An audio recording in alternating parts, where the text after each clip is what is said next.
महाराज जी अपने प्रवचन में बताते थे कि नवरात्र के समय पर भक्त लोग अपनी माता की आराधना करते हैं और माता पर विश्वास रखते हैं और जो उनकी कामना होती है उसे माता अवश्य पूरा करती हैं। आज की कहानी इसी पर आधारित है कि एक कस्बे में एक ब्राह्मण का परिवार रहता था। उनके 3 बेटे थे और उनके पति सरकारी कर्मचारी थे। महिला माता की आराधना करती थी और 9 दिन पूरे व्रत किया करती थी। उनके घर का कार्यक्रम बहुत अच्छी तरह से चल रहा था। एक दिन जब वो माता के मंदिर में दर्शन करने गए तो उनकी मुलाकात उनके एक मित्र से हुई। तो मित्र ने कहा कि मैं एक प्लाट लेना चाहता हूँ क्योंकि मुझे मकान बनवाना है, अगर कोई आपका परिचित हो तो बताओ। उन्होंने कहा ठीक है, हमारे एक मित्र हैं जो कि ज़मीन का काम करते हैं, मैं उनसे आपकी मुलाकात करा दूंगा और आप प्लाट खरीद लीजिएगा। कुछ दिनों के बाद उन्होंने उनको ले जाकर अपने मित्र से मिला दिया। मित्र ने कहा कि आप थोड़ा सा पैसा जमा कर दें तो फिर मैं आपकी रजिस्ट्री कर दूंगा। इस तरह धीरे धीरे कार्यक्रम आगे बढ़ता रहा, चलता रहा। 2 साल बीत गए लेकिन रजिस्ट्री नहीं हो पाई। तब उनके मित्र फिर उनसे मिलने के लिए आए कि मित्र 2 साल हो गए लेकिन अभी तक कोई रजिस्ट्री नहीं हुई है।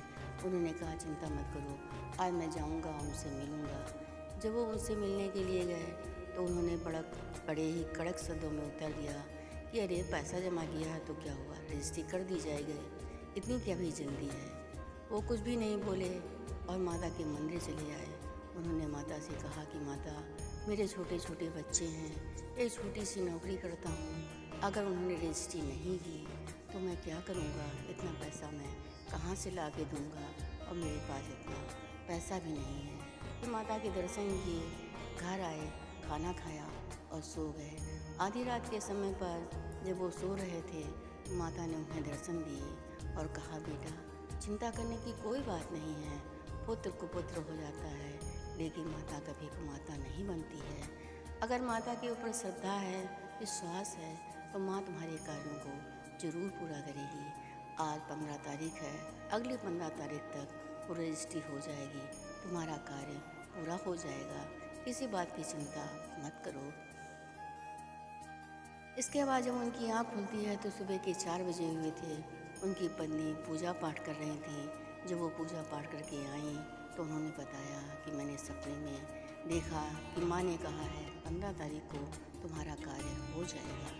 पति ने कहा फिर चिंता करने की कोई आवश्यकता नहीं है, जब माँ ने कहा है तो ये कार्य अवश्य पूरा होगा। धीरे धीरे रोज़ की दिनचर्या के अनुसार सारे कार्य चलते रहे। जब महीने की 14 तारीख आई तो उन्होंने अपनी पत्नी से कहा कि 14 तारीख हो गई लेकिन आज तक कोई भी खबर नहीं आई है। पत्नी ने कहा चिंता करने की कोई आवश्यकता नहीं, माँ ने कहा है ना 15 तारीख तो कल है। दूसरे दिन सवेरे 15 तारीख को वो उठते हैं, नहाते धोते हैं, पूजा पाठ किया, खाना खाया और ऑफिस चले गए। ऑफिस में वो काम कर ही रहे थे। 2 बजे जब लंच हो जाता है तब वो सोचने लगते हैं कि लंच भी हो गया, 5 बजे तो रजिस्ट्रार ऑफिस बंद हो जाता है, अभी तक कोई खबर नहीं आई, मैं क्या करूँ माँ, मैं क्या करूँ माँ, बस यही सोचते रहते हैं। 3 बजे के टाइम पर चपरासी अंदर आता है, कहता है बाबूजी आपसे कोई मिलने के लिए आया है। वो उठ कर बाहर जाते हैं तो उन्होंने देखा वही खड़े हुए थे जिनकी ज़मीन थी। उन्होंने कहा कि कल रजिस्ट्री हो जाएगी, पार्टी विदेश में थी, कल आ रही है, आप किसी बात की अब चिंता ना करें। उन्होंने कहा आप इस समय बता रहे हैं, 2-4 दिन पहले बताते, मान लीजिए उसके पास पैसा ना हुआ, लेकिन पैसे की कोई बात नहीं है, रजिस्ट्री कल हो जाएगी, पैसा 3-4 दिन के बाद दे देना। उन्होंने कहा आज मैं गाड़ी लेकर नहीं आया हूँ, कोई बात नहीं, आप मेरी गाड़ी ले जाइए और अपने मित्र को सूचना दे दीजिए। वो उनकी गाड़ी ले करके अपने मित्र के घर पहुँचते हैं। जब मित्र से कहा तो मित्र ने कहा मैं क्या करूँ, मेरे पास पैसा तैयार नहीं है। कहने कोई बात नहीं, रजिस्ट्री कल हो जाएगी, पैसा 4-5 दिन के बाद दे देना। इसके बाद वो घर चले आते हैं, दूसरे दिन रजिस्ट्री हो जाती है।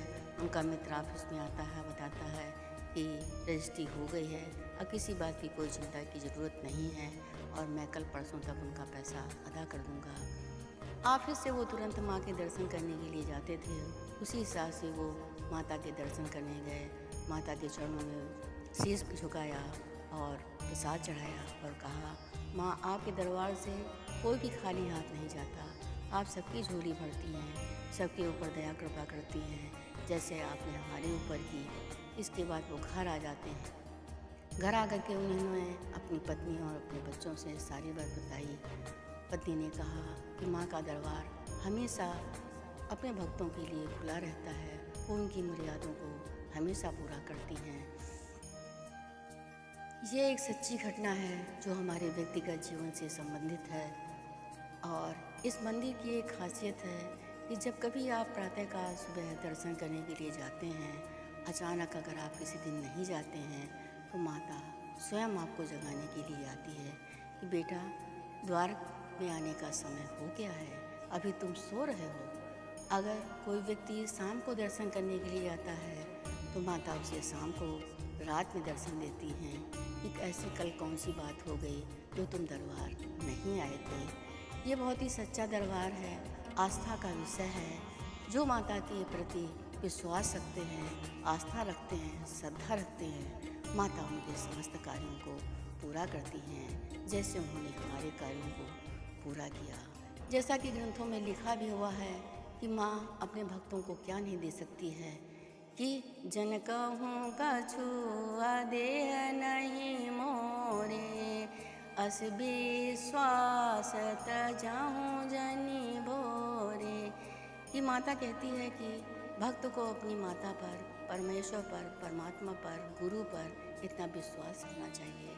अगर आपका विश्वास है तो आपके कार्यों को वो माँ पूरा करेगी, परमेश्वर पूरा करेगा, गुरु पूरा करेगा। संसार जगत में रहने वाले जो भी प्राणी श्रद्धापूर्वक नवरात्रि के समय पर माँ के चरणों में शीश झुकाते हैं, उनकी आराधना करते हैं, माँ उनके कार्यों को पूरा करती हैं। इसमें कोई भी संदेह